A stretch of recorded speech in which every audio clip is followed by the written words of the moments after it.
Olá, abençoados, graça e paz, bem-vindos ao nosso canal, ao canal da Graça Pura. Bom, antes de estabelecer qualquer tipo de informação a respeito da mensagem de hoje, né, de convidar vocês aí para se inscreverem, abençoados, eu gostaria de falar aqui algo para vocês que eu estou sempre trazendo aqui nos nossos estudos, que eu sempre falo da palavra anacronismo. Afinal, o que é essa palavra anacronismo? Principalmente, eu falo muito no que se refere às doutrinas do sistema religioso.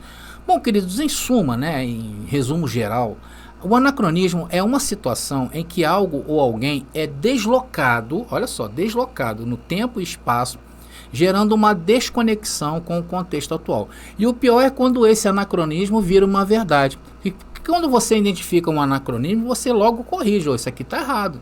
Eu vou mostrar para vocês um exemplo clássico, né, de anacronismo, que vocês vão corrigir isso aí de boa. Mas o terceiro que eu vou falar, somente com os olhos espirituais abertos e, claro, tendo um entendimento um pouco de cultura bíblica. O primeiro, vocês imaginam se dizer que Colombo, né, Cristóvão Colombo, quando descobriu a América, ele estava usando um GPS, isso em 1492, não é isso? Que foi o ano que ele descobriu as Américas.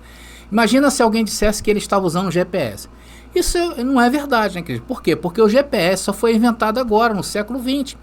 Isso é um anacronismo histórico, porque se atribui uma tecnologia do presente a um evento do passado, que não tinha acesso a essa tecnologia.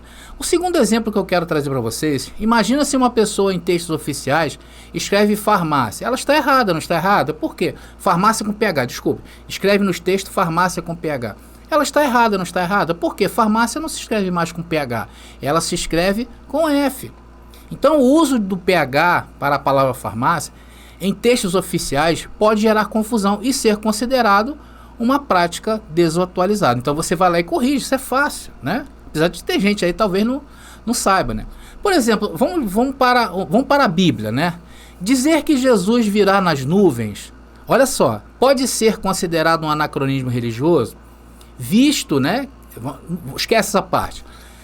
Podemos considerar? Sim, podemos. O uso da expressão vir nas nuvens para descrever a segunda vinda de Jesus pode ser considerado um anacronismo religioso, já que essa é uma linguagem que se refere a crenças e práticas antigas do judaísmo e que pode não ter a mesma relevância ou sentido nos dias de hoje.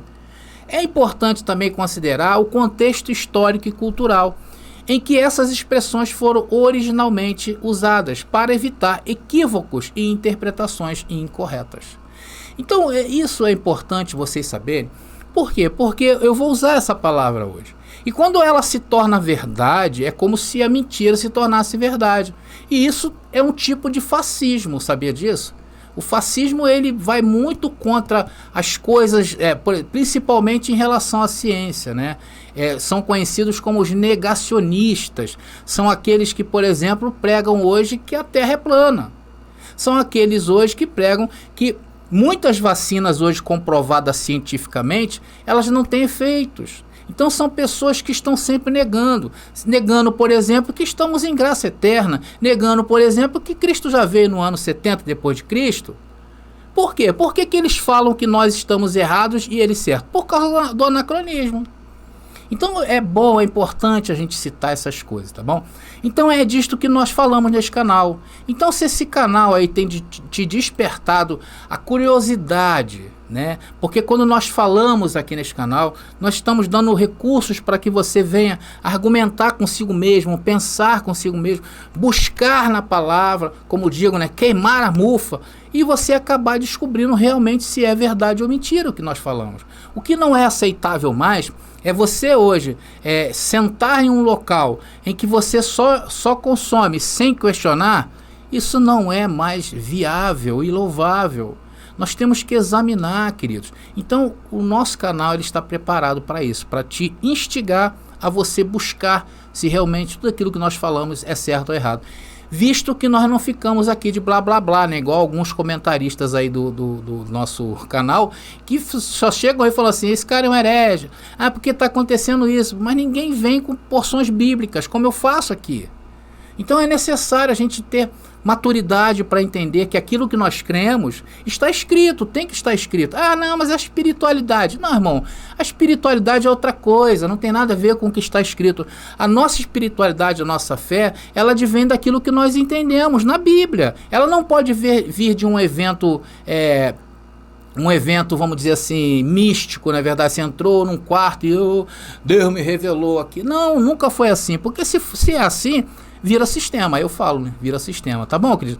Então se inscreve no nosso canal, deixa o seu like, poxa vida, deixa o seu like, tá, pessoal? Isso é muito importante, comentem à vontade. Se você quiser que essa plataforma te avise aí, coloque aí, né? É só você botar aí no sininho inscrito, só apertar o sininho só. Tá, que o YouTube vai te avisar e compartilhe nas redes sociais que vocês pertencem. Meus queridos, vocês estão sabendo que agora no dia, deixa eu confirmar aqui, no dia 22, isso mesmo, na quarta-feira, nós vamos fazer a nossa primeira live lá no TikTok, tá bom? Vamos estar apresentando aí algumas partes, algumas mensagens lá no TikTok também. A ideia é falar um pouco do nosso livro, tá? O nosso livro que está aí, A Doutrina do Inferno. Então, se você quiser saber mais detalhes sobre o livro, assista essa live lá no TikTok. Ah, André, eu não sei como eu faço para me instalar o TikTok. É só falar comigo, tá bom? Eu também tenho um código aqui que você pode acessar esse código e você baixar aí no teu celular com toda a garantia que esse código não tem, vamos dizer assim, não é um link duvidoso, porque hoje em dia tem muito link duvidoso, tá? Então, abençoado, às 20 horas lá no TikTok, nesta quarta-feira eu conto com todos vocês, tá legal? Vamos falar desse carinha aí, né? Nosso filho, nosso primeiro filho, que é A Doutrina do Inferno. Você vai saber mais detalhes. Se você quiser adquirir esse livro, está disponível para você, tá bom, queridos? Tem nessa versão aí e também temos em e-book, tá? Tem aí nas descrições, eu sempre deixo ali o endereço para você estar adquirindo esse livro em formato de e-book. Se você quiser o livro, tem gente que gosta de livro, né? Pega o livro, fica lendo, é legal para guardar, né? Mas também é válido o PDF, tá bom? E sai um pouco mais em conta, tá legal? Tá bom, queridos? E também tem as nossas apostilas, que é o nosso segundo filho. Nós estamos aí em um formato diferente. Se vocês quiserem saber mais como funciona esse formato, tá? É só me procurar no WhatsApp, que eu acredito que todos vão ter acesso a essas informações. A gente não pode deixar que nenhum de vocês aí tenha ou perca essas informações. Estamos aí então resolvidos, abençoados? Deixa eu botar aqui no primeiro versículo que a gente vai usar. Deixa eu ver se está tudo certo. Por quê? Porque às vezes, abençoado, dá uns tilt aqui, é um problema sério. Eu paro, né? E quando a gente para, a gente perde a pegada, né? Então, irmãos, alguns temas que nós estamos abordando nesse canal, já faz um tempo, nós estamos falando sobre a ressurreição. Por que, André, você está insistindo tanto nesse tipo, né? Uma das coisas que iriam acontecer quando Yahushua voltasse. Porque eu entendo isso de uma necessidade muito importante, né? Vamos dizer assim, uma necessidade que gera algo muito importante de vocês terem base sobre a ressurreição. Então hoje nós vamos abordar, né? Porque segundo o anacronismo do sistema religioso, se Paulo, por exemplo, escreveu, que eu vou citar aqui 2 textos, tá, para vocês, se ele estava falando para os dias de hoje, logo ele estava enganando aquelas pessoas naquele dia. É isso mesmo, não tem o que falar. Se Jesus não veio naqueles dias, Paulo estava enganando aquelas pessoas. Paulo foi um enganador. E nós vamos mostrar que não nessa passagem, tá bom? Então esse tema, ele é um tema que eu já abordei aqui, sendo que repaginado. E é sempre bom a gente dar uma repaginada nos temas, porque a gente vai acrescentando algumas coisinhas interessantes, entendeu?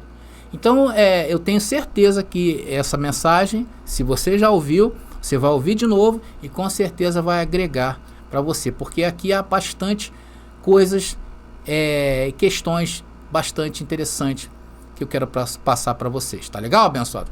Bom, é por isso que eu sempre falo, vem pra graça que eu te explico.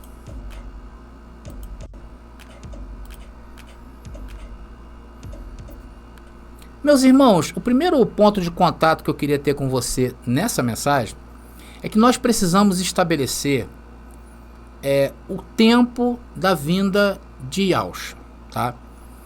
Tudo o que se refere à vinda de Yahushua, que é a sua parousia, né, a vinda do Senhor com autoridade, poder e grande glória, tem um tempo bem definido. de quando começaria os sinais e também do próprio evento em si, né? Ou seja, não é um evento como pensa o cristianismo tradicional em relação a isto, né? Que nem o dia, eles falam assim, que nem o dia nem a hora Jesus sabia. Só que eles retiram esse texto do seu contexto para explorar ele e dizer que isso pode ser a qualquer dia da eternidade. Sendo que, se formos analisar profundamente isto, o Senhor foi bem claro que esse evento seria como ele descreve lá em Mateus capítulo 24, versículo 2, quando o templo viesse abaixo. Então ele determina o tempo final ou o grande suprassumo de sua vinda, que é justamente a queda do templo. E a gente está falando isso várias vezes, a destruição da cidade, né? Pelos romanos, soldados romanos entraram e tacaram fogo no templo, destruíram a cidade, mataram quase 2 milhões de judeus ali, depois a nação ficou exposta no mundo, né? Dispersa pelo mundo. Nós temos falado isso várias vezes. Então ele estabeleceu o prazo máximo. Qual seria o prazo máximo que isso aconteceria? Ele diz lá em Mateus capítulo 24, versículo 34, que seria o tempo de uma geração. Portanto, temos o evento, que é o templo se vindo abaixo, e o tempo. Então o que nós vamos fazer? Vamos à história. Encontramos o tempo exato desse acontecimento, que foi a queda do templo no ano 70. Isso, abençoado, é contextualizar vocês com o tempo que a Bíblia está escrita. Um anacronismo seria tirar isto daquele contexto e trazer para os dias de hoje, que é errado. Mas é o que o irmão uma vez falou, né? Que ele foi questionar lá um líder desse espiritual dessas igrejas e falou assim: irmão, aqui quem manda sou eu. Então, de fato, é lá eles que mandam e desmandam e a gente não tem que questionar. Você que tem que se aculturar para saber que você está sendo enganado. Tá bom? Então, o que o sistema religioso fez com essas passagens todas? Ele blindou esses textos. Ele encapsulou, dividiu o texto de Mateus.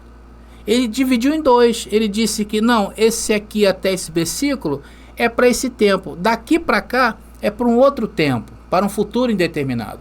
E conforme eu falei, eles mandam, vai fazer o quê?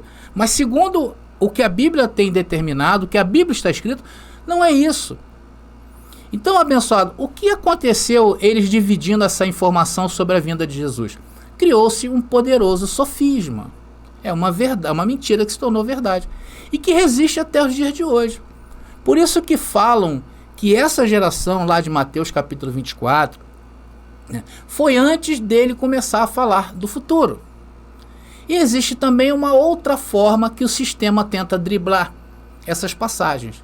Foi dizer que essa geração de Jesus, Mateus capítulo 24, versículo 34, se transformou em uma raça. Eles não creem que uma geração é uma raça. Ele está falando da raça dos judeus. Por isso que eles contam, quando o Israel voltou a habitar ali a Palestina, aquele lugar ali perto de Jerusalém, eles contam a partir daquela geração, não a geração de Jesus, porque está falando de uma raça.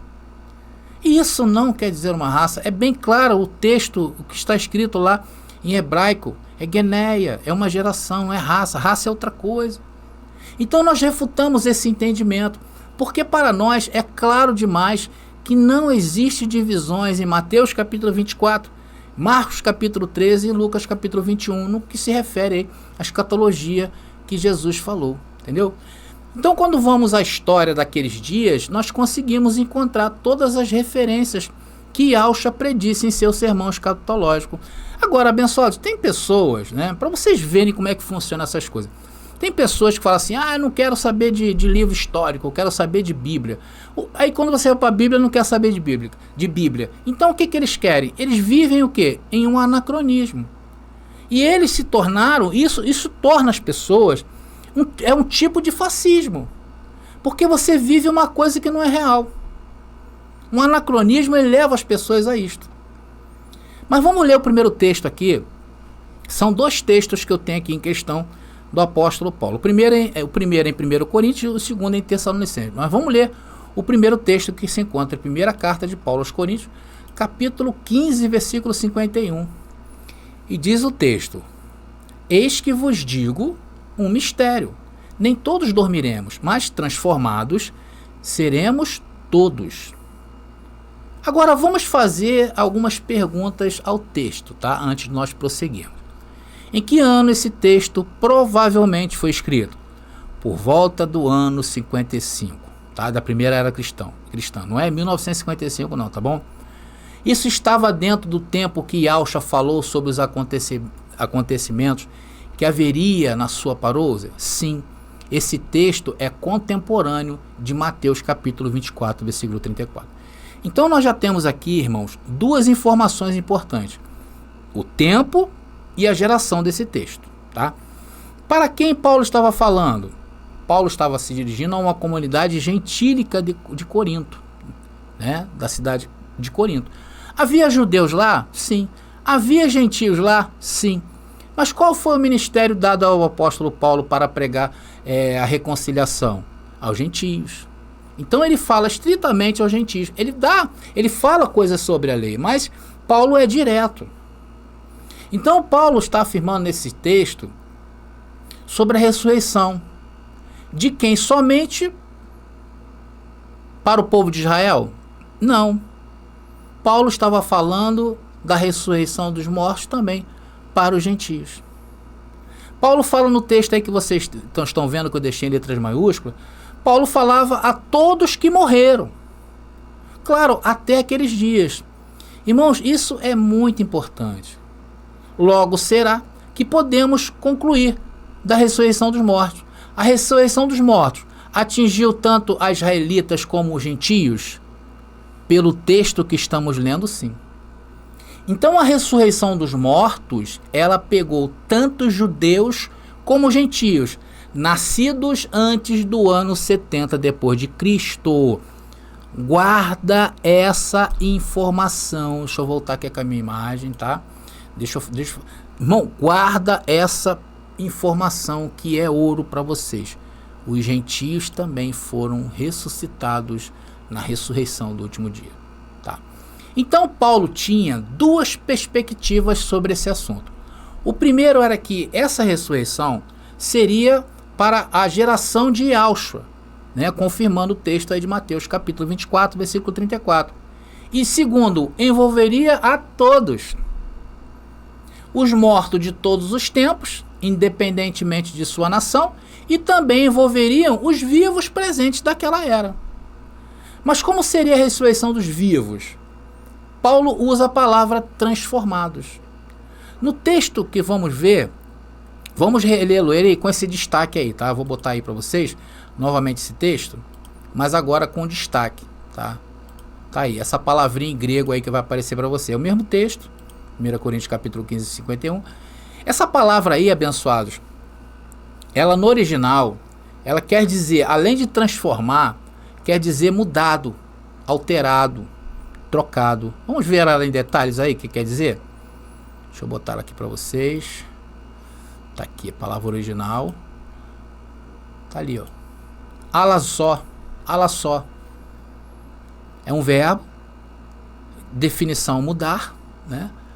Eu mudo, altero, troco, transformo. Então, abençoados, ela fica bem mais interessante. Eu vou botar na versão aí Textus Receptus, tá? Para que vocês vejam como ela fica melhor, né? Parece que a versão do Novo Testamento Textus Receptus em grego, eu vou falar um pouquinho já dessa versão para vocês, ela tira um pouquinho desse misticismo envolvendo a vinda de Jesus. Vamos ver ela na versão Textus Receptus, vamos lá. 1 Coríntios capítulo 15, versículo 51, na versão Textus Receptus, tá aí. Aqui está um mistério, que quanto a todos, não durmamos, mas todos mudaremos. Você vê como é que ela muda totalmente a percepção do versículo? Irmãos, essa Bíblia aí, né, essa versão do Novo Testamento, ela caiu em desuso, tá? Por volta do ano de 1800. Parece que ali, justamente quando foi levantado a tal da missionária Margaret MacDonald, que começou a pregar sobre o arrebatamento secreto que eles pregam nas igrejas, né? Que diz que antes Jesus vai vir arrebatar aí a igreja e tal, né? Quando eles falam que Jesus está voltando, se refere a isso aí, ao arrebatamento. E essa mulher, Margaret MacDonald, uma conhecida como profetisa, olha só, né? Veio de uma profetada. Então ela afirmou que isso aí seria para o futuro. Então essa Bíblia, assim que começou a se firmar esse tipo de heresia, esse tipo de anacronismo, né? Começou-se a cair em desuso a textos receptos. Ela caiu em desuso, né? E ela mostra, por exemplo, em textos ali, se não me engano, em Lucas, né, capítulo 18, se não me engano, quando fala que Jesus fala assim: na verdade vos digo que alguns dos que estão aqui não provarão a morte sem que antes veja o Filho do Homem vir na sua glória. Essa versão ela usa 170, ela fala que são 170 pessoas que estavam ali e que passariam em vida e viriam o Senhor vir nas nuvens. Então é uma versão bem interessante, que inclusive eu estou trabalhando nessa versão, tá? Estou queimando a mufa, tá? Para a gente trazer para vocês essa versão, porque é uma versão maravilhosa e sensacional, como vocês estão tendo prova agora aí, tá? Inclusive nesta versão passa-nos duas ideias firmemente. A primeira, que seria para aqueles dias, e a palavra mudar tira o peso místico dessa passagem, informando que seria apenas uma troca. E é justamente disto que fala a vinda de Yahshua. É uma troca. Seria uma troca. A troca de quê? Da Jerusalém terrena pela Jerusalém espiritual. Da lei terrena para a lei espiritual. Irmãos, isso não requer um apocalipse global. Não requer. Porque o acerto de contas que nós falamos aqui, que estamos falando aqui, é justamente com Israel. Israel estava, após vários fracassos de Israel tentar ter de volta a sua comunhão, mas ele sempre esbarrava ali na questão da carne mesmo, dos erros. Então, por várias vezes, eles foram advertidos pelo Senhor. E chegou a um ponto que o Senhor não queria nem mais o perdão da nação ali do Israel bíblico. Então, o acerto de contas foi com eles. Mas para nós que estamos fora, né, nós estávamos, né, antes lá, o povo que viu os gentios, foi um momento de troca. Foi uma troca. Simplesmente isso. Agora vamos analisar o segundo texto, tá? Em que se Paulo não falou para aquele povo ali, Paulo estava mentindo. O segundo texto está aqui em 1 Tessalonicenses, capítulo 4, versículo 15. Essa palavrinha ara no final aí é uma versão da João Ferreira de Almeida, né? Almeida, revista e atualizada, tá bom? Diz o texto: ora, ainda vos declaramos por palavra do Senhor, isto, nós, os vivos, os que ficarmos até a vinda do Senhor, de modo algum precederemos os que dormem. Então, abençoado, se essa perspectiva aqui fosse uma perspectiva para o futuro, se Paulo tivesse a consciência, como eu creio que ele tinha, né, ele jamais iria usar termos como ele está usando, né? Nós, os que ficarmos vivos, os que ficarmos até a vinda do Senhor. Será que se fosse algo para tão distante, né, que Paulo tinha essa consciência, ele não falaria, usaria outros termos? Até porque Paulo era letrado. Se fosse algo solto no espaço, como hoje prega o sistema religioso, né? Jesus vai vir, ei, como assim? É porque aconteceu o terremoto. Jesus vai vir, é porque aconteceu a praga. Jesus vai vir, é porque o governo ali assumiu. Jesus vai vir, é porque o governo perdeu. Então, tudo para eles, esse anacronismo louco, fez com que eles imaginassem loucuras acerca da vinda do Senhor. Irmãos, aqui nesse texto nós vamos fazer duas observações que eu considero importantes. A primeira é o tempo em que foi escrita essa carta. Essa carta foi escrita em 50, se não me engano, 50 depois de Cristo, tá? 50 depois de Cristo. Portanto, ela está dentro do prazo que o Senhor deu para a sua parousia. A segunda observação importante é quanto ao tempo verbal usado nela. Qual é o tempo verbal? Tempo presente, sim ou não? Está falando de futuro? Não. Logo, todo esse contexto está inserido na linha do tempo para a vinda de Yahshua, que ele mesmo falou. Ele só não sabia nem dia nem hora, né, abençoado? Não sabia. Mas ele determinou o tempo ali que iria correr aquilo ali. Tá, abençoado?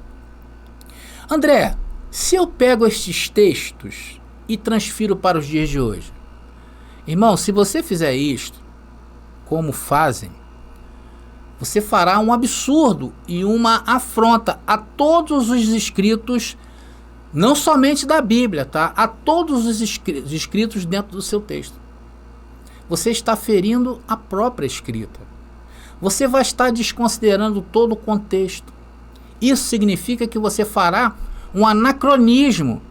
É isto que o sistema fez. Agora, mais uma pergunta. Por que a igreja do cristianismo tradicional insiste em afirmar que isso ainda não aconteceu? Primeiro, por ser uma poderosa arma para prender as pessoas em seu domínio, obrigando-as a se submeter a uma mentira literária. Claro que isto envolve para eles, né, queridos, os lucros e dividendos, porque se isso não rendesse lucros e dividendos, eles não estavam nem aí. Segundo, se não houve a ressurreição dos mortos, estamos debaixo da lei, estamos debaixo da legislação. E se estamos debaixo da legislação, somos gentios, estamos afastados da aliança. Porque a aliança não foi feita com gentio, a aliança foi feita com Israel. Então todas essas igrejas aí não tem nenhum valor. Essa é a verdade. E a verdade é que não tem mesmo, né, querido? Porém, dentro desse contexto, vale essa redundância, tá bom? E sabe qual a desculpa que eles dão para você aí que frequenta, né, essas igrejas e quer tirar a limpo aquilo que nós falamos, porque vai surgir dúvida na tua mente? Você vai até o seu líder e vai dizer para ele tudo isso aí, né? Bom, se ele, eu não sei se ele vai te explicar, espero que sim. Se ele não fechar logo a cara para você. Ele vai dizer assim, irmão, isso aí é normal. É que eles lá estavam ansiosos. Eles estavam pedindo por esse acontecimento naqueles dias. Porém, meus irmãos, isso não é um argumento textual. Isso seria uma especulação. E Bíblia não se especula. Bíblia se estuda e se entende. Simplesmente assim. A Bíblia é textual, queridos. A Bíblia não é algo que você entrou num quarto escuro e recebeu a Bíblia, ou a Bíblia veio nas asas de um querubim, no monte santo, e os anjos desceram, entregaram na mão do pastor, do vigário. Não, abençoado, a Bíblia é textual, é feita para a gente estudar. E tudo o que falamos precisa ser comprovado biblicamente. A Bíblia também ela é histórica, tá? Você tem que entender a história. Não há como alterar os fatos. E a Bíblia também está debaixo de uma cultura que não pode ser retirada daqueles dias. Tá entendendo? Por isso que eu usei aquele exemplo, né? De um anacronismo bem claro em relação a vir nas nuvens, que Jesus usa vir nas nuvens. Jesus era judeu, ele falava para os judeus. Ele usa uma expressão muito usada no Antigo Testamento, e que o Senhor veio nas nuvens por várias vezes, ora para repreender Israel, ora para livrar o seu povo. E todos sentiam. Mas ninguém no Antigo Testamento falou, eu vi o Senhor. Né? Ou então ninguém no Antigo Testamento estava assim, porque o fulano falou, mas eu não vi. Se não viu, sentiu. Hoje que o povo quer ver, por quê? Por causa desse anacronismo. Por isso que a primeira informação que eu dei a vocês, no nosso primeiro contato, nessa mensagem, foi lhes passar a linha do tempo, traçada pelo próprio Yahshua, e muito bem definida, por sinal. Então a expressão bíblica para todo olho verá, anacronicamente interpretado, se tornou empecilho para que você, irmão, que está no sistema religioso, não creia que a ressurreição se deu no mundo espiritual. Muitos questionam a ressurreição dizendo assim, André, espírito não morre. Eu já vi gente até em graça questionando isso. Vamos imaginar, irmãos, hipoteticamente falando, mas com credibilidade, tá legal? Vamos comparar um espírito a uma luz. Vamos imaginar que o espírito é uma luz. E geralmente as pessoas têm isso aí também, tá? À medida que você vai se afastando da luz, você vai vendo a luz, vai se afastando da luz, a luz vai perdendo o quê? O seu brilho, não é verdade? Quanto mais distância você vai pegando da luz, menos ela fica brilhosa. Você vai chegar a um ponto de distância que você não vai conseguir mais enxergar aquela luz. Assim foram os espíritos antes da ressurreição do ano 70. Devido ao pecado, se distanciaram do Pai e foram sendo o quê? Opacadas. À medida que vai se distanciando, a luz vai ficando opacada e tornando-se sem valor. Tornando-se o quê? Uma luz apagada, inoperante. Irmãos, a isto chamamos de morte, tá? Porém, a morte é apenas para que se entenda, humanamente falando. Porque espírito realmente nunca morre. Então, os espíritos ficavam o quê? Opacados e inoperantes. Quando o corpo de carne falecia, o que acontecia com esses espíritos dentro do ser humano, tá? Eles ficavam opacados junto ao seu corpo na sepultura. Ou Hades, ou Sheol, ou inferno, como queiram.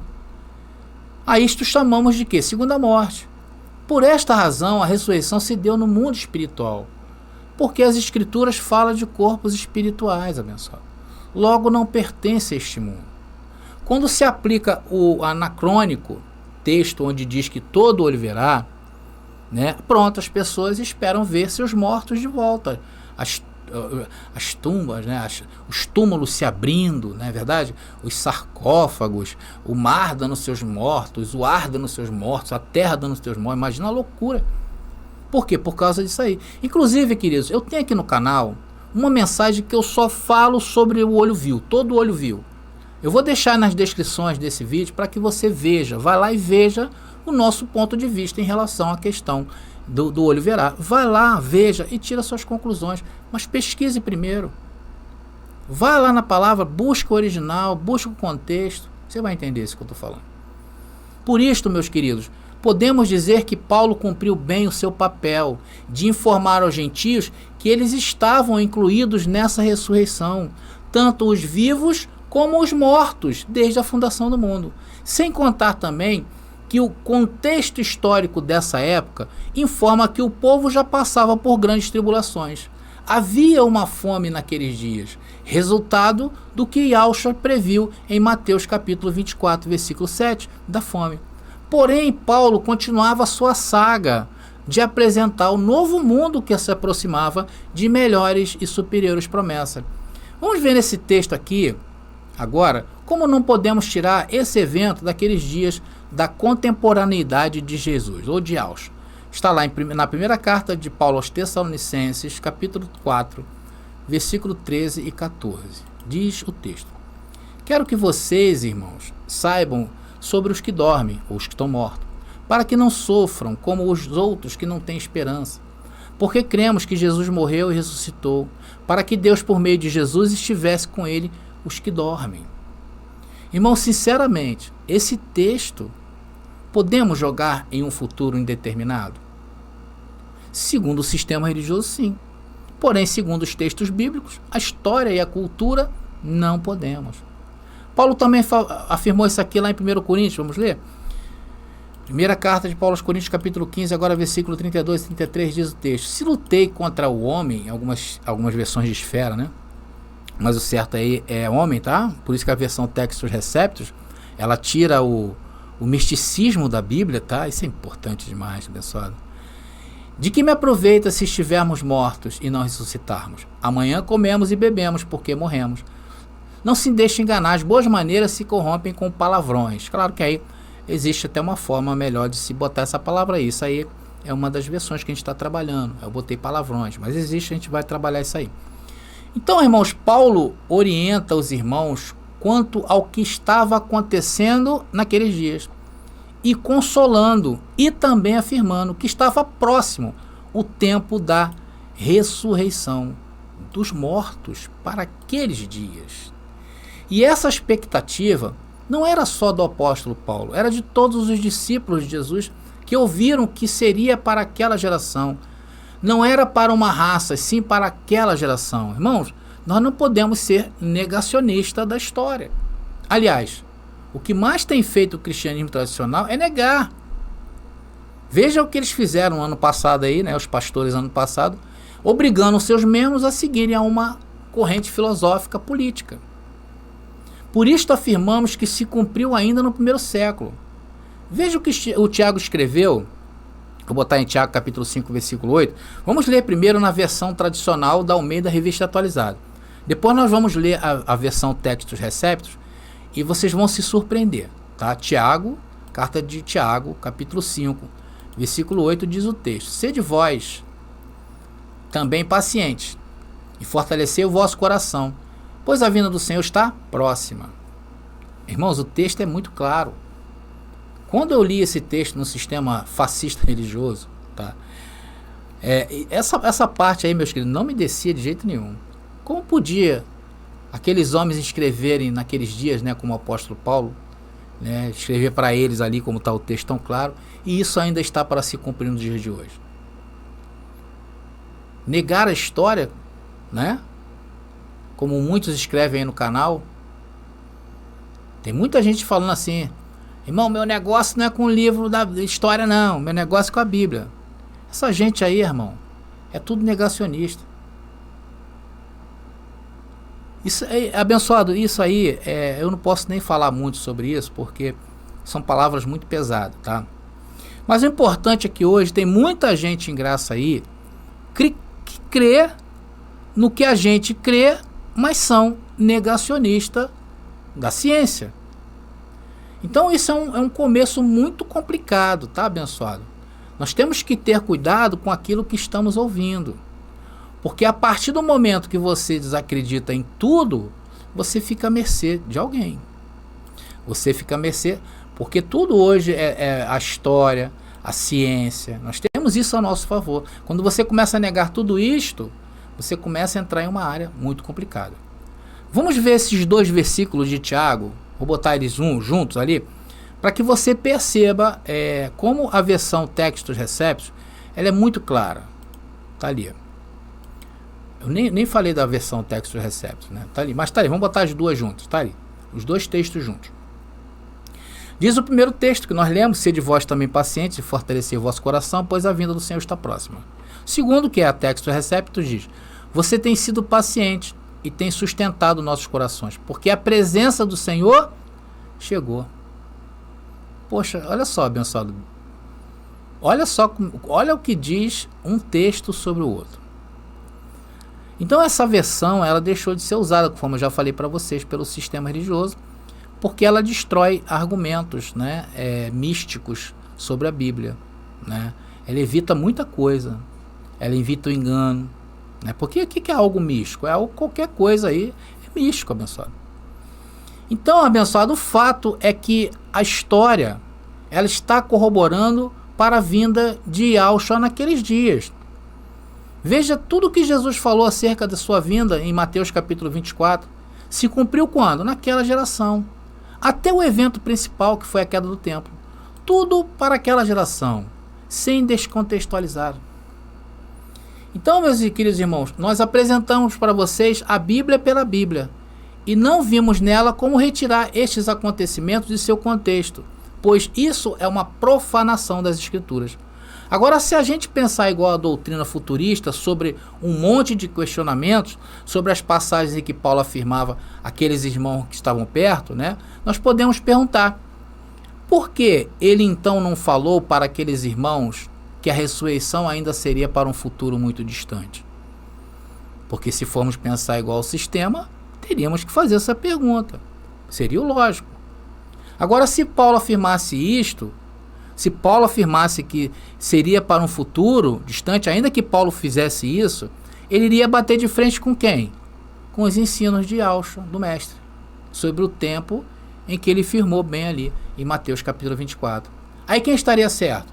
Paulo ou Yahushua? Porque Yahushua falou uma coisa, Paulo veio falando outra. E assim estariam não somente Paulo, como todos os outros discípulos, né, em conflito com Yahushua. Aí haveria 2 posicionamentos. E se mesmo assim o sistema religioso atribuir este acontecimento para uma raça e não uma geração, lá em Mateus capítulo 24, versículo 34, mesmo assim haveria que se desculpar com os irmãos daqueles dias, que foram levados a considerar que a vinda era naquela geração. Uma propaganda falsa, um anacronismo. E abençoados, não acreditar nas Escrituras e reinventar uma história em cima dela, negá-la, por exemplo, é um anacronismo. E isso gera o quê? Fascismo, meus irmãos. Isso gera o fascismo, muito perigoso.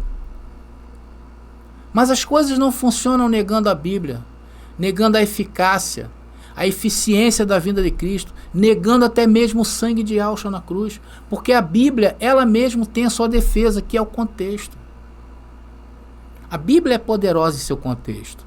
Por isso, quando você vai estudar a Bíblia, você tem que entender o contexto cultural, histórico. Porque, na verdade, o que esse movimento aí chamado cristianismo tradicional, sistema religioso, criou um exército de pervertidos do ensino bíblico. Eles não são doutrinados no contexto bíblico.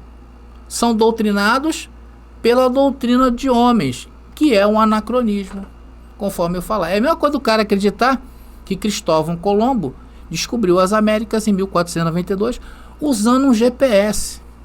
Um absurdo, principalmente quando você entende. Porque quando você não entende, você bota aí, André é um herege. Bom, abençoados, estamos chegando ao fim de mais uma mensagem, né? O que discutimos nesta mensagem foi a vinda de Yahshua a Parousia e a clareza do tempo e do evento que o rodeiam, em contraste com o que a tradição cristã entende como a data, né, da segunda vinda, algo para o futuro, supostamente oculta em mistério e em um futuro indeterminado. É assim que eles creem. Argumentamos aqui nessa mensagem que a geração mencionada em Mateus capítulo 24, versículo 34, se refere àquela geração histórica específica que viveu antes da destruição do templo, conforme predito em Mateus capítulo 24, versículo 2. Falamos do drible do sistema em relação às passagens bíblicas, que é um anacronismo, né? Que discute as passagens bíblicas que falam e discute a vinda de Yahshua. Em seguida, examinamos em 1 Coríntios capítulo 15, versículo 51, e sua conexão com a ressurreição, afirmando que Paulo estava falando com uma comunidade gentil e que defendendo que a ressurreição dos mortos mencionada no texto foi destinada a todos, israelitas e gentios. E só lembrando também que usei a palavra fascismo, tá? E atribuí a um anacronismo, por textos tão claros como estes para um futuro que nunca chegará, criando assim um aprisionamento mental na cabeça das pessoas. Bom, meus amados irmãos, então eu vou ficando por aqui. Graça e paz a todos e até a nossa próxima mensagem. Já está disponível o livro As Doutrinas do Inferno e Suas Manipulações Dentro das Igrejas. Adquira hoje mesmo.